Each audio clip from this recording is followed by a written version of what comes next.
The bleachers were empty, but I could still hear the echo of the crowd's roar from last Friday's game. My heart pounded louder than any cheer as I stood by the chain-link fence, waiting for him. Ethan's shadow moved closer, his silhouette sharp against the dying light of the Ohio sunset.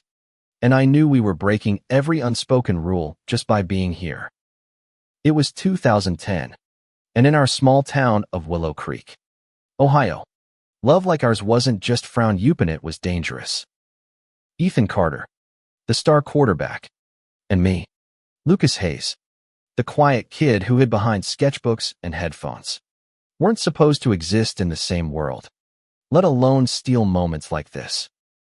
But we did, because some things are worth risking everything for. We'd been friends since middle school, back when Ethan's easy grin and fearless energy pulled me out of my shell. He was the kind of guy everyone loved: teachers, coaches, girls who giggled when he walked by. I was the opposite, invisible, except when someone needed a math tutor or a target for a cheap laugh. But Ethan saw me. Not just the nerd with smudged glasses, but me. And somewhere between late-night study sessions and sneaking into the old movie theater, our friendship became something more, something we couldn't name out loud. Not here. That night by the fence, Ethan's voice was low, almost a whisper. "Lucas, we can't keep doing this." His eyes, usually so steady, flickered with fear. If anyone finds out, he didn't finish, but he didn't need to. We both knew the stakes: his scholarship, my safety, the fragile lives we'd built in a town that didn't forgive people like us. "I know," I said, my throat tight. "But I can't stop." I reached for his hand, just a brush of fingers, but he pulled back, glancing over his shoulder. The weight of that moment crushed me. We were 17, and love was supposed to feel like freedom, not a secret we buried under lies. The first time we kissed was 6 months earlier, behind the school's maintenance shed after a pep rally. It was clumsy, desperate, and perfect. Ethan's lips tasted like spearmint gum, and for those few seconds, the world didn't exist. But then we heard footsteps, and we sprang apart, hearts racing like we'd committed a crime. In Willow Creek, we learned to hide after that. Stolen glances in the hallway, notes slipped into lockers, late-night texts from burner phones we bought at a gas station. Ethan would sneak out after practice, and I'd meet him at the edge of the woods, where the town's judgment couldn't reach us. But every moment together came with a cost. The lies piled up: excuses to friends, alibis to parents. I told my mom I was studying at the library. Ethan told his dad he was training late. We were actors in our own lives, playing parts we didn't choose. One night, we almost got caught. We were in Ethan's truck, parked by the lake, when a flashlight beam cut through the dark. "Hey, who's out there?" a gruff voice shouted. Ethan shoved me down to the floorboard, his hand shaking as he started the engine. It was just a park ranger, but it felt like the end of the world. As we drove away, I saw the fear in Ethan's eyes, and I hated how much it mirrored my own. By senior year, the secrecy was eating us alive. Ethan started pulling away, skipping our meetups, saying he needed to focus on football. I didn't believe him, but I couldn't push. Not when his dad, a former Marine with a temper, watched him like a hawk.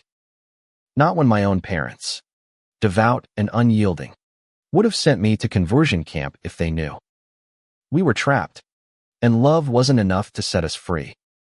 The night before prom, Ethan showed up at my window, his face pale. "I'm leaving, Lucas," he said. "After graduation. Full ride to Ohio State." I can't stay here." His voice broke, and I wanted to scream, to beg him to take me with him. But I just nodded, because what else could I do? We were kids, and the world wasn't ready for us. That was the last time we spoke before he left. I watched him walk across the stage at graduation, his smile forced, and I knew he was carrying the same ache I was. We'd hidden our love for years, and now it was over, or so I thought. 10 years later, I'm back in Willow Creek for a high school reunion, and Ethan's name is on the RSVP list. The secret we buried is clawing its way to the surface, and I don't know if I'm ready to face eye to him. The reunion is held in the same gym where Ethan threw the winning pass in our senior year. The air smells like floor polish and nostalgia, but my stomach churns as I scan the crowd. I'm not the same Lucas glasses swapped for contacts. A graphic designer now, living in Chicago, but the weight of this place pulls me back to 17. I spot Ethan before he sees me. He's broader now, his shoulders filling out a navy blazer. But his smile is the same, bright and disarming. He's talking to old teammates, laughing like he belongs. But I notice the way his eyes dart around, searching. When they land on me, time stops. "Lucas," he says, crossing the gym in 3 strides. His voice is deeper, but it carries the same warmth that used to make my chest ache. "You look good." "You too," I manage, though my heart is hammering. We stand there, awkward, surrounded by people who have no idea what we were to each other. The DJ plays a pop song from 2010, and I'm thrown back to late nights in Ethan's truck, sharing earbuds and dreams we couldn't speak aloud. We make small talk, his job as a high school coach in Columbus, my freelance work, but it's all surface. I want to ask about the years between, about the girlfriends he might have had, the life he built without me. But I don't, because I'm scared of the answers. The night wears on, and we drift to a corner of the gym, away from the crowd. "You ever think about it?" Ethan asks, his voice low. "Us?" "Every day," I want to say. Instead, I nod. "Yeah. Hard not to. Coming back here." He looks down, tracing the rim of his drink with his thumb. "I messed up, Lucas. Leaving like that. Not calling." I swallow the hurt, sharp even after a decade. "You did what you had to." "Did I?" His eyes meet mine, and there's something raw there, something that makes my breath catch. "I was scared. My dad, the town, I thought I was protecting you." "Protecting me?" My voice cracks. "Ethan, you broke me." He flinches, and I regret the words instantly. But they're true. When he left, I spent months replaying every moment, wondering if I'd been enough. I threw myself into art, into leaving Willow Creek, but the hole he left never filled. "I'm sorry," he says, and it's so quiet I almost miss it. "I thought about you every day at Ohio State. I wanted to call, but I didn't know how to fix it." Before I can respond, Sarah Mitchell, our old class president, interrupts with a cheerful hug. "You two catching up. It's like old times," she says, oblivious to the tension. Ethan forces a smile, and I play along, but the moment is gone. Later, as the reunion winds down, Ethan slips me a folded napkin with his number scrawled on it.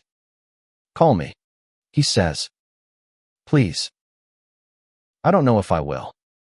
Part of me wants to run back to Chicago, to the life I've built where I don't have to hide. But another part, the part that still loves him, knows I can't outrun this. The next morning, I drive to the old football field, the place where we used to meet. It's smaller than I remember, the grass patchy, the bleachers rusted. I sit on the fence, the same one where Ethan told me we couldn't keep going, and I wonder if he's thinking about me too. My phone buzzes. It's a text from Ethan, "Meet me at the lake tonight." I stare at the words, my thumb hovering over the reply button. 10 years ago, I would have said yes without hesitation. Now, I'm not so sure. The lake is still, reflecting the stars like a mirror. I pull my jacket tighter against the September chill, my boots crunching on the gravel as I walk toward the dock. Ethan's already there, sitting on the edge, his silhouette familiar even in the dark. "You came," he says, standing as I approach. There's relief in his voice, but also something else, hope. Maybe. Didn't have much choice, I say, half joking, but my heart's racing. Being here feels like stepping into a memory, one I've spent years trying to bury. We sit side by side, our knees almost touching. The silence is heavy, filled with everything we haven't said. Finally, Ethan speaks. "I never stopped loving you, Lucas." Not for a second. The words hit like a punch. I want to believe him, but the hurt is still there, sharp and raw. "Then why'd you leave me?" I ask, my voice breaking. "You didn't even say goodbye." He looks out at the water, his jaw tight. "My dad found one of your notes. He lost it. Said he'd disown me, kick me out. I was 18. Lucas. I didn't know how to fight him." I picture Ethan's dad, all sharp edges and louder than life anger. And my stomach twists. "You could have told me." I would have. What? Run away with me. He laughs. But it's bitter. We were kids. We had nothing. We had each other. I snap. And he goes quiet. For a moment, neither of us speaks. Then he reaches for my hand. And this time, I don't pull away. His fingers are warm, steady, and it's like no time has passed at all. "I tried to move on," he says. "Dated a few girls. Played the part. But it was always you." I want to ask why he didn't reach out, why he let 10 years slip by. But the answer's in his eyes: guilt, fear, shame. The same things I've carried. We talk for hours, the words spilling out like they've been waiting all this time. He tells me about college, about the pressure to be the perfect athlete, the perfect son. I tell him about Chicago, about coming out to my parents and the fight that followed. They didn't kick me out, but they haven't spoken to me in years. As the sky lightens, Ethan stands, pulling me up with him. "I don't want to lose you again," he says. I know it's not that simple, but can we try? I don't answer right away. Part of me wants to say yes, to fall back into him like I did at 17. But I've built a life without him, one where I don't have to hide. Can I trust him not to run again? I need time, I say finally. He nods, his eyes searching mine, and I know he understands. We walk back to our cars, the dawn breaking over the lake. For the first time in years, I feel like I can breathe. Back in Chicago, my apartment feels too quiet. The city hums outside my window, but all I hear is Ethan's voice, his confession by the lake. I haven't texted him back, though my phone sits heavy in my pocket, his number burning a hole in my resolve. Work keeps me busy, deadlines for a new branding project. Late nights sketching logos, but my mind drifts to Willow Creek. To Ethan. To the kids we were. Sneaking moments in the dark. I wonder if we could have been braver. If we could have fought harder for what we had. A week after the reunion, I'm at a coffee shop when my phone buzzes. It's a photo from Ethan, a selfie by the old football field. His smile soft but sad. The caption reads, "Miss this place. Miss you." I stare at the screen, my coffee going cold. Part of me wants to delete the message, to protect myself from the pain of hoping again. But I can't. I type back, "Miss you too." We start texting, cautious at first.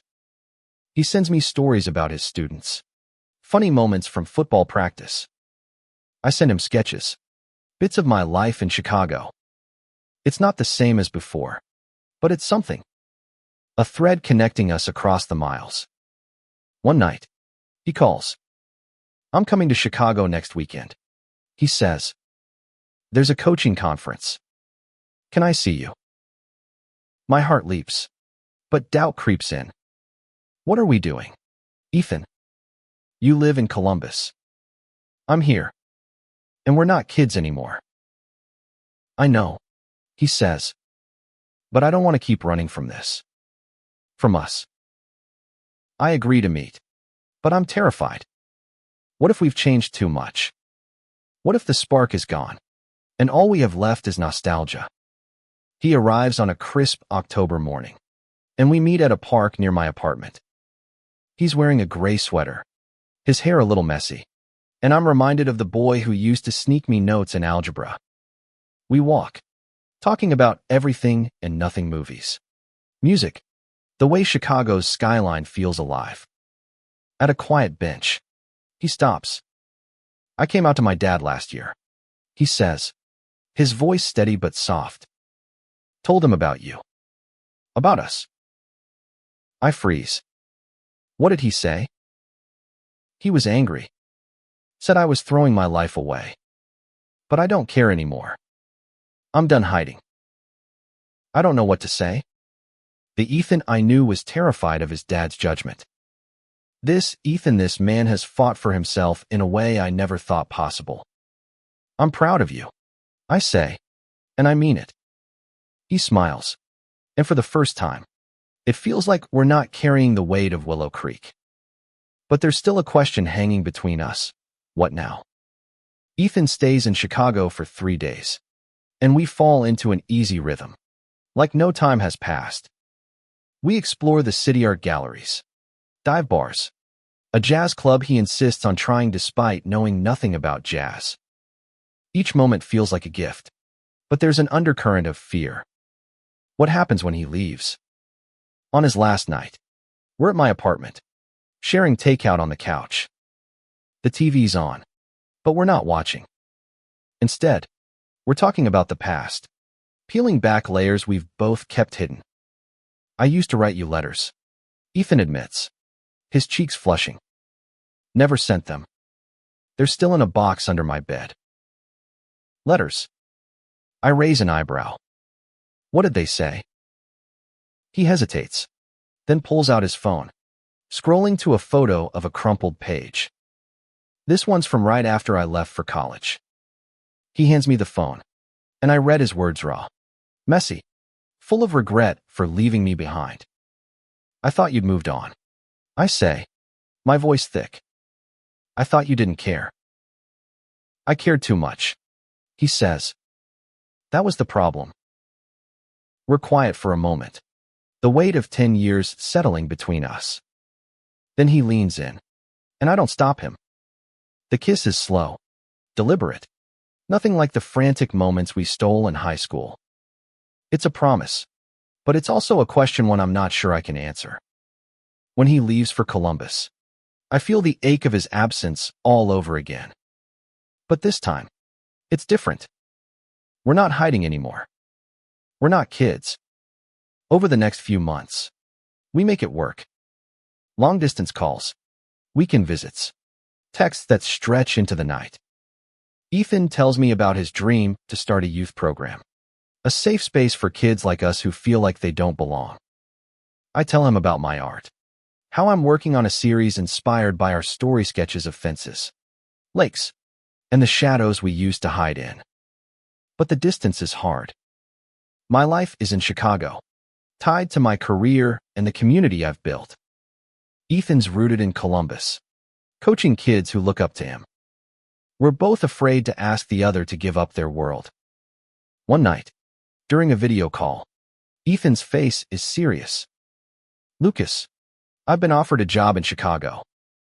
High school coach. Better pay. It's not a done deal. But my heart skips. You'd move here.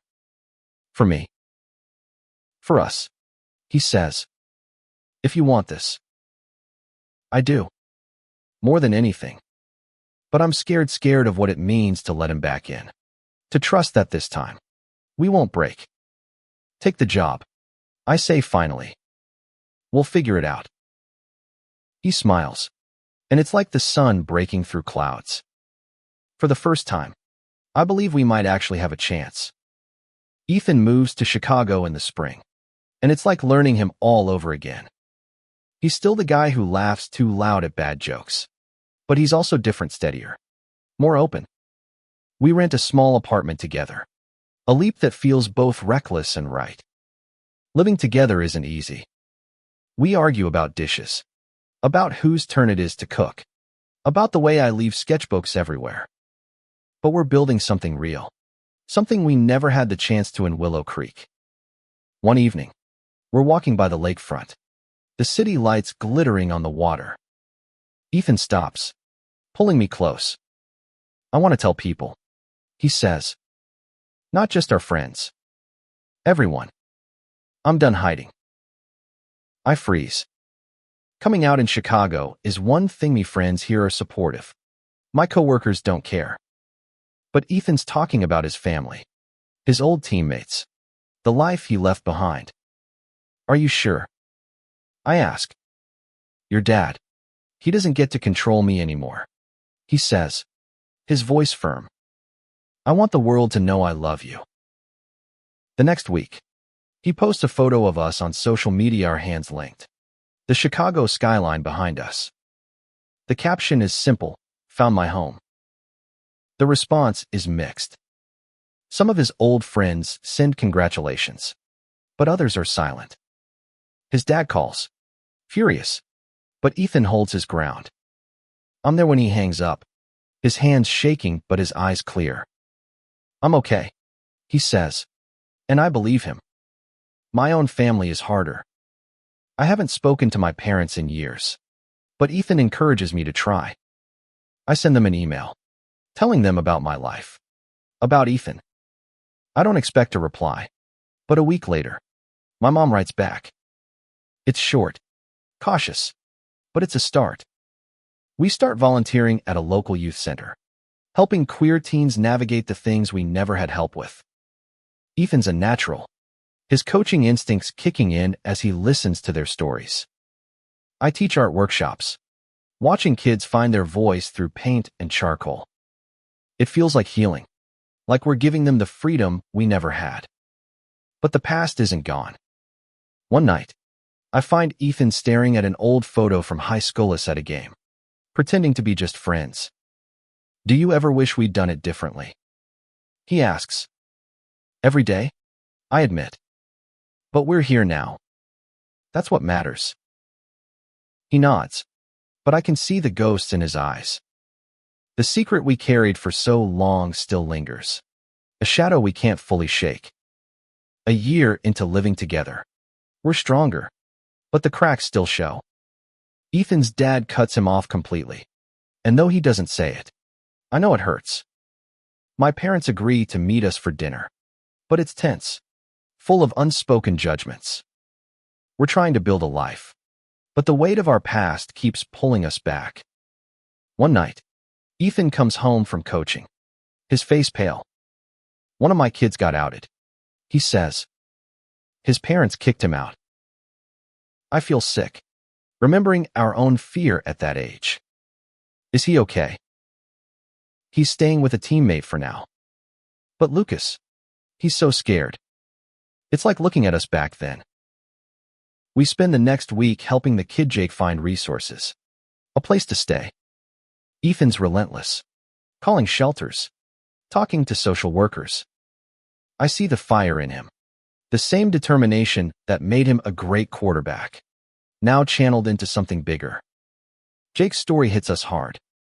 It's a reminder of how far we've come, but also how much hasn't changed. We start working more at the youth center, advocating for kids like Jake, kids like we were. It's exhausting, but it gives us purpose. One evening, after a long day, Ethan pulls out a small box.